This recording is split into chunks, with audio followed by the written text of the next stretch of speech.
consegue ver daí? Consigo. Anderson, 17 anos. Felipe Lima, 17 anos. Sou Enzo, tenho 16 anos. Sou contra o retrocesso no nosso país. Porque a gente tem que acabar com essa corrupção, tirar a Dilma, tirar o PT. Não, esse é o Isso é no dia 15, tá? Jardim Ângela.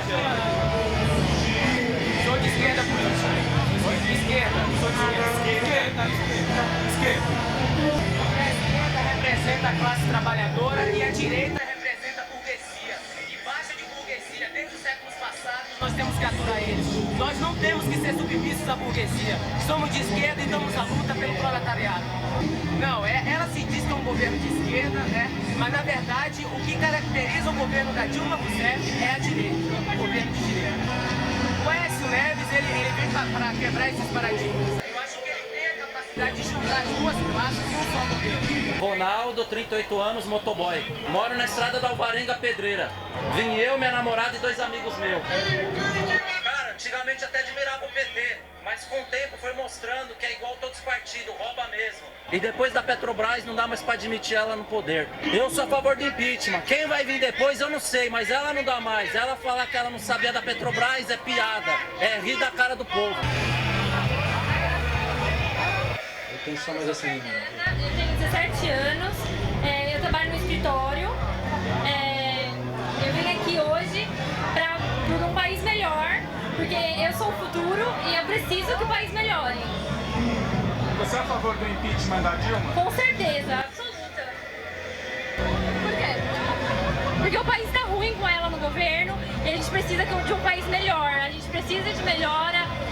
Eu sou o futuro e eu preciso reivindicar isso. E ela saindo, quem que você acha que entra? Qual que você acha que seria uma boa opção para substituir ela?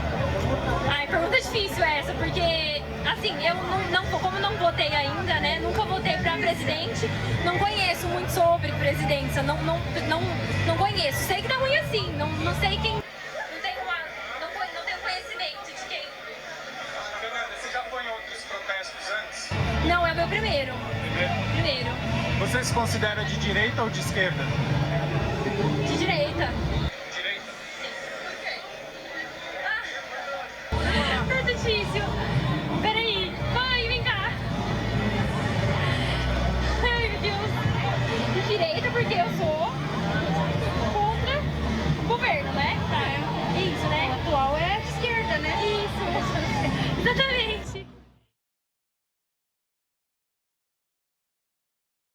Esse é o triste destino de governos que se originam na esquerda e no programa social-democrata das reformas e da aliança de classe, e por isso desenvolvem política centrista, que é o que caracteriza a aliança de classe. Então, como eles usam a imagem da esquerda para chegar aonde chegaram, eles preservam a marca esquerda. E por isso as pessoas querem que saia esse governo que é de esquerda e querem um de direita. Então você percebe que objetivamente a evolução do PT produziu esta confusão no Brasil. Então o PT tem uma responsabilidade imensa por esta confusão que a gente acabou de ver.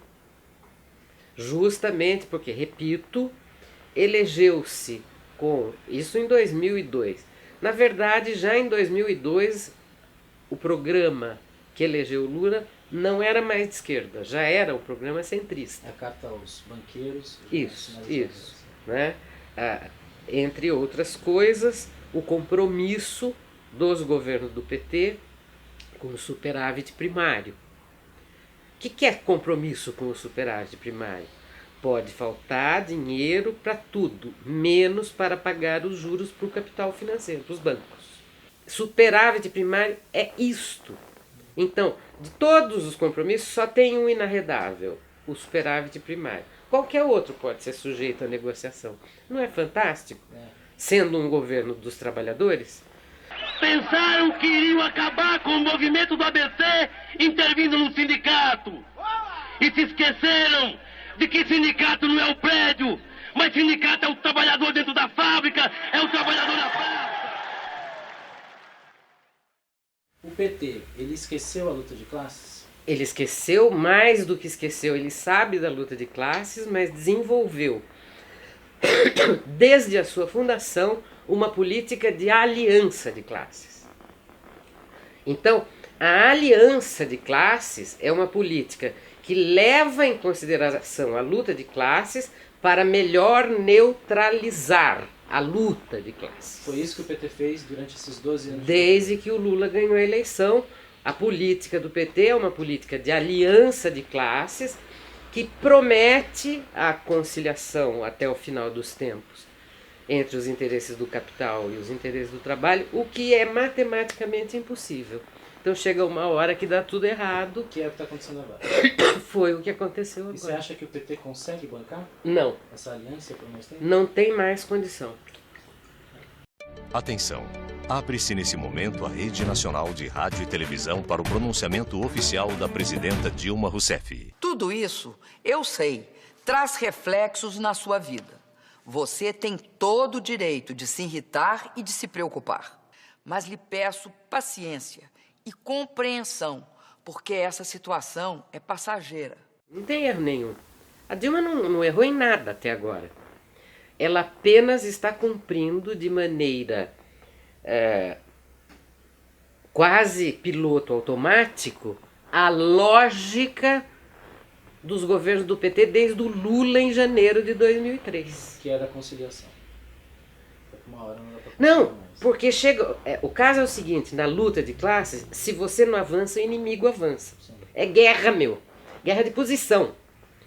O que aconteceu com o PT, que já se elegeu ali como vice o Alencar? Todo mundo esquece dessas coisas, né? Brasil. Pátria Educadora.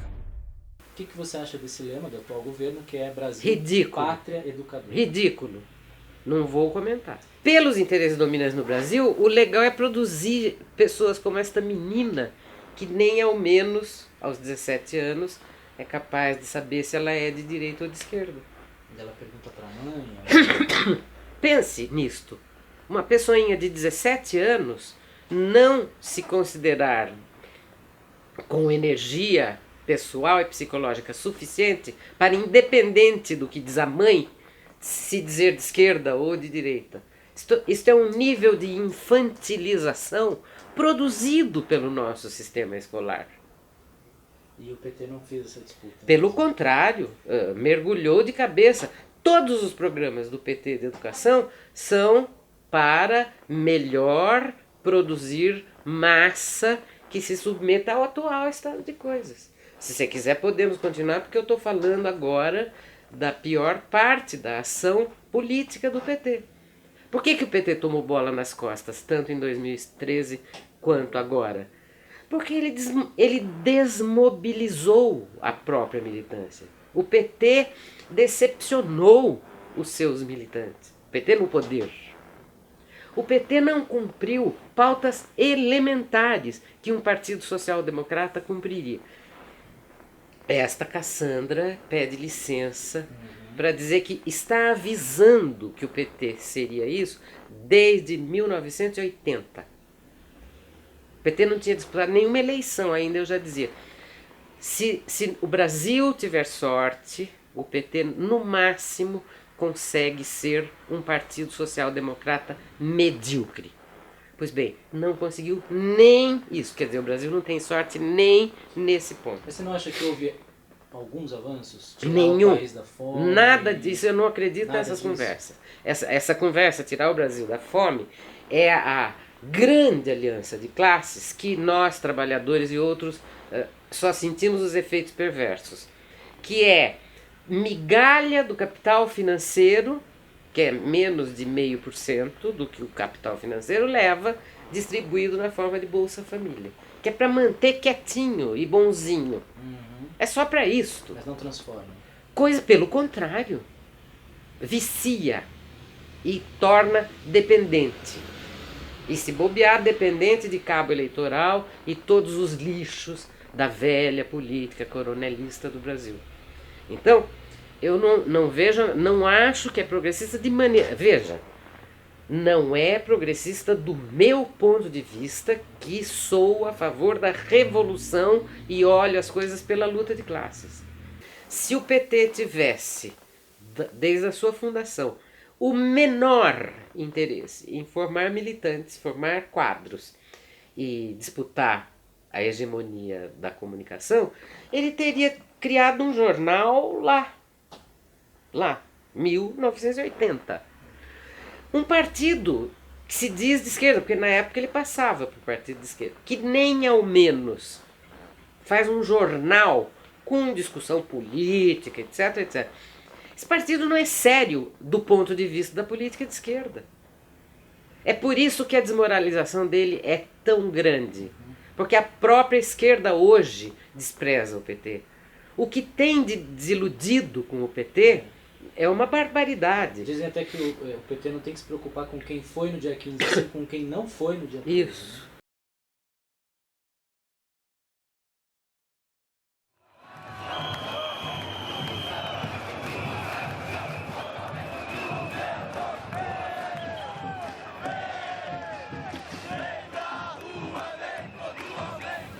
Em junho de 2013, tudo começou por uma bandeira, uma manifestação e uma reivindicação de esquerda. 20%. Né? E movimentos de esquerda chamaram. Você sabe que a militância petista não teve nada a ver com isso. Isso chama bola nas costas do ponto de vista político.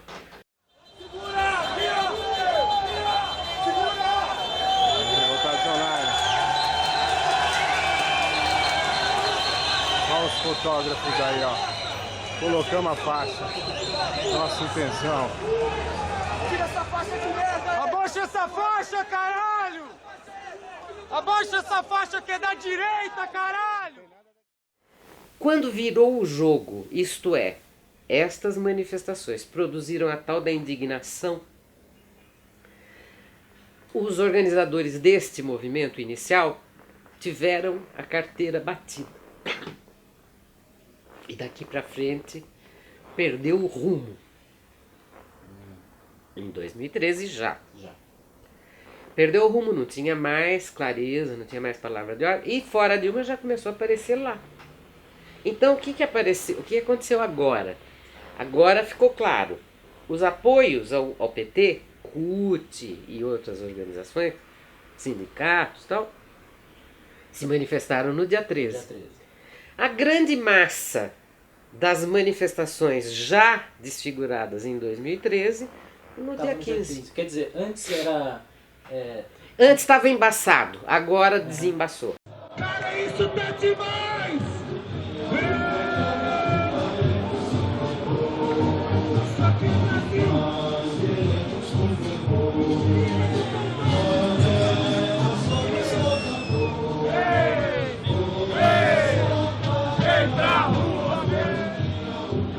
Tá irado o clima aqui. Fico muito feliz pela galera tá aí manifestando e fora o PT, porra. Viva nossa pátria!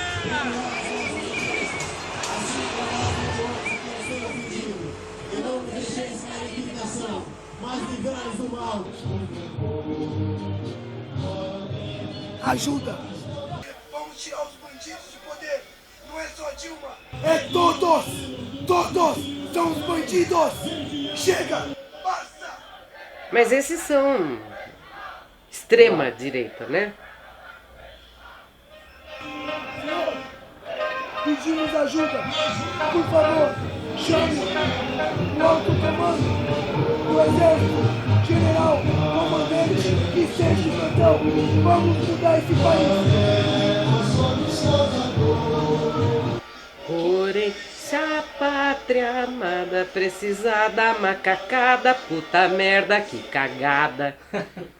O que você diria para um cara desse?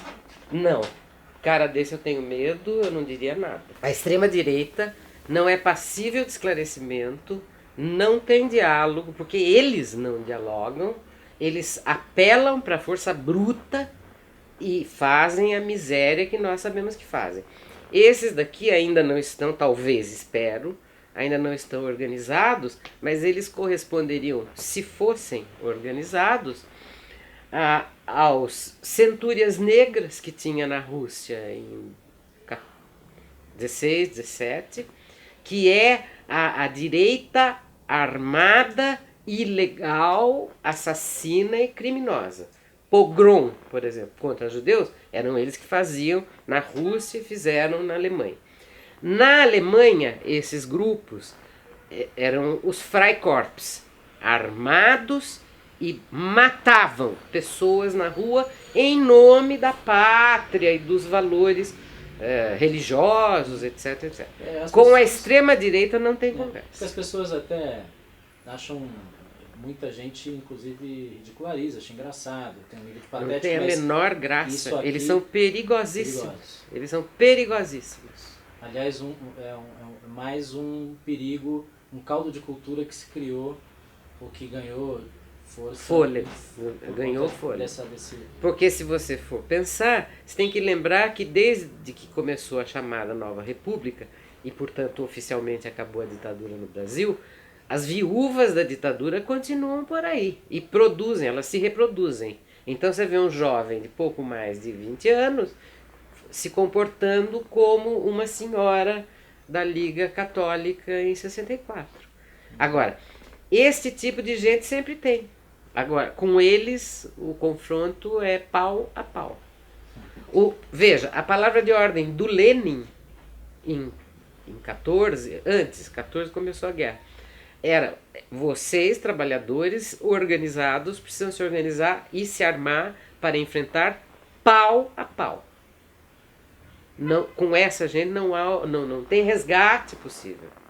Eles são ideologicamente muito convictos e eles têm uma espécie de buraco na cabeça, né? O argumento racional não se aplica a eles. Não era só os 20 centavos, né? E agora parece que não é só a corrupção. Quer dizer, não, a corrupção é detalhe. Ninguém. Veja, se você perguntar para a mãe da menininha que perguntou se ela, para a mãe se ela é de direita, parece que a mãe dela é comerciante. Pergunte se ela é corrupta. Não existe comerciante que não seja corrupto no Brasil. Por quê? Porque eles fraudam o imposto, fraudam na mercadoria, fraudam nos preços, vendem sem nota fiscal. Não existe capitalista que não seja corrupto. Do banco Goldman Sachs ao dono do bar da esquina, se ele tem capital, ele é corrupto. Não é uma questão moral, é uma questão sistêmica. Não é sistêmica, é uma questão prática. É uma questão prática. Eles são corruptos, sabem que são corruptos. Eles sabem que vendem gato por lebre sempre. Não existe comerciante, dono de bar, que não saiba que vende gato por lebre. Sabe por quê? Quando nada, porque ele cobra um preço acima do custo legal dos produtos que ele usou para produzir o seu sanduíche e tal. Ele frauda na compra. Isso quer dizer o seguinte: ele compra, digamos, uma tonelada de farinha e paga imposto por 100 quilos. Isto é parte da lógica do capitalismo. Aliás, eu me recuso a discutir corrupção. Eu sou brasileira, tenho idade para saber que a conversa da corrupção é sempre o apelo para o nível moral, que não esclarece nada. Pelo contrário, só cultiva a ignorância.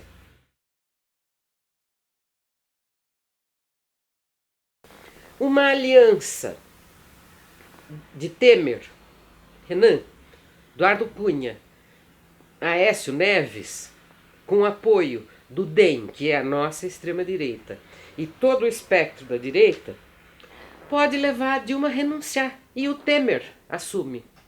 Estamos num governo fascista. Vamos já esclarecer um ponto político. Existe uma diferença fundamental entre governos fascistas e ditadura militar.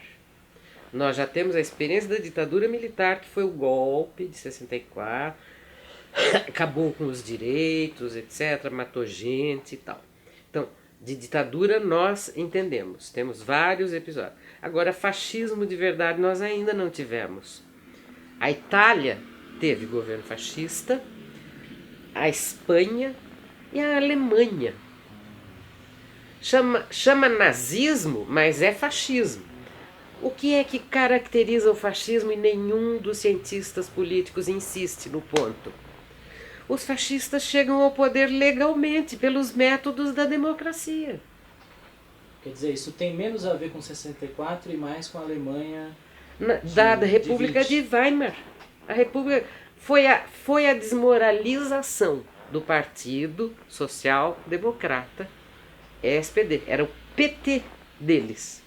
Foi a desmoralização, e é um nível que só quem conhece história e gosta desse período, em parte é o meu caso por causa do Brecht. O Brecht surgiu neste caldo, né? Então eu sei disso por causa do Brecht.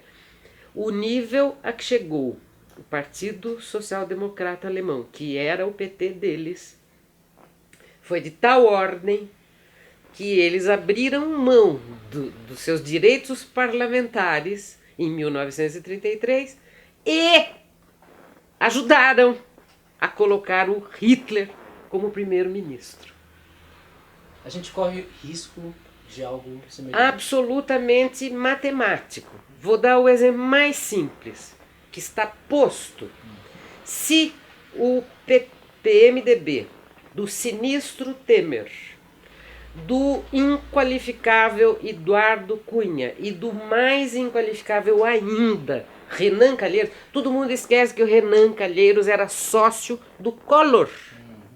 Se o PMDB não fosse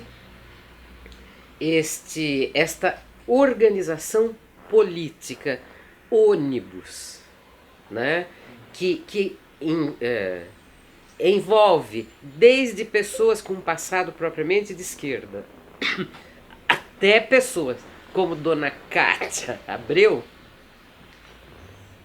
Porque, veja, uma pessoa que provém do agronegócio, ela não é sequer progressista do ponto de vista econômico e do ponto de vista político. Então, se a Dona Cátia Abreu é do PMDB e está no ministério, na cota do PMDB, nós podemos dizer que o PMDB é um partido que articula conveniências. É um amplo espectro. E é justamente neste amplo espectro dos mais variados interesses que o senhor Michel Temer deixa prosperar a candidatura Eduardo Cunha a presidente da Câmara. Se alguém... Olha, eu não acredito nem que o Michel Temer, ele mesmo me diga que ele não teve nada a ver com isso, eu não acredito. Ponto. Mas o Eduardo Cunha atualmente é presidente da Câmara porque interessa ao PMDB. O PMDB virou uma espécie de fiel da balança desta lama que é o centro da política brasileira, porque ele tanto pode virar para a direita quanto para a esquerda. Do ponto de vista deles, quando ele se associou a Dilma, o risco já estava posto, só que não precisou. Mas agora eles estão a um passo de chegar. Atenção, companheiros. O PMDB pode chegar ao poder executivo. Olha que coisa linda. Presidente Temer, presidente do Senado Renan e presidente da Câmara Eduardo Cunha. É o PMDB no poder. Vai ser um regime fascista. Ponto. Estamos a um passo disso. Pode acontecer a qualquer momento. A última coisa que eu vi foi no começo deste ano, foi uma ragônida antropofágica. Sim, ecoa mais ou menos, mas eu não tenho notícia de ninguém exatamente preocupado. O que eu tenho notícia e acompanho com mais interesse é, de um lado, a pergunta que os próprios grupos de teatro se fazem sobre o que é mesmo que nós estamos fazendo aqui. Essa é uma pergunta que eu tenho visto de várias Tem várias formulações. E as respostas são muito variadas. E olha, essa pergunta estava na Maria Baderna, do Bartolomeu, última coisa que eles fizeram aqui. Esta pergunta estava por extenso no Armadilhas Brasileiras do Feijão. Estava na Companhia do Tijolo, quando fez o espetáculo sobre Garcia Lorca, né? Eu diria que, como sempre, a arte, de um modo geral, é uma espécie de antena no sentido de sismógrafo. Então, tem terremoto aparecendo e os trabalhos dão notícia vaga de que tem um terremoto por aí. E como tem um terremoto por aí, a pergunta é: o que eu vou fazer nesse terremoto? Mas só chega até a pergunta. Eu diria que o Feijão, no Armadilhas Brasileiras, deu a resposta mais radical. O espetáculo é um grupo de teatro que está ensaiando a peça Café. Está ensaiando a peça Café do Mário de Andrade. Café é uma peça que culmina numa revolução. E o grupo veta. Isto é, traduzindo, o grupo de teatro se recusa até mesmo a sonhar com uma revolução. Se recusa a enfrentar a questão de uma revolução imaginária. E então a segunda parte traz as consequências desta renúncia. E aí a degradação em todos os âmbitos. E como a degradação, porque aqui foi uma maioria que decidiu. Então tem a voz do derrotado, que é uma alegoria do Rio Tietê. O Rio Tietê fica perguntando: o que é que vocês fizeram? E aí é uma maravilha, porque chega, pegando outros materiais do Mário de Andrade, um dos elementos mais geniais é a cantora Silmara Ponga, se liga, é uma cantora lírica que fica bajulando a aristocracia por trocados. Qualquer semelhança é mera coincidência, né? Se sentia atraída pelo exotismo de seus dotes físicos, porém cautelosa. Domava seus instintos e ia dando devagarinho só a mão. Com medo de ser ridicularizada pelo ambiente dos milionários de mentira. Ambiente infecto de estúpidos, de granfinos, de políticos indiferentes às artes, como o ilustre deputado Félix de Seba. Plá, plá, plá, xiriri, cocô. Obrigada e abraço. Então tá, meu bem. Vamos ver. Depois eu quero que você me conte se tem repercussão. Sim, sim, sim. Porque a gente vai colocar nas redes sociais e tal. Você tá nas redes sociais? Não tô nem vou. Tá.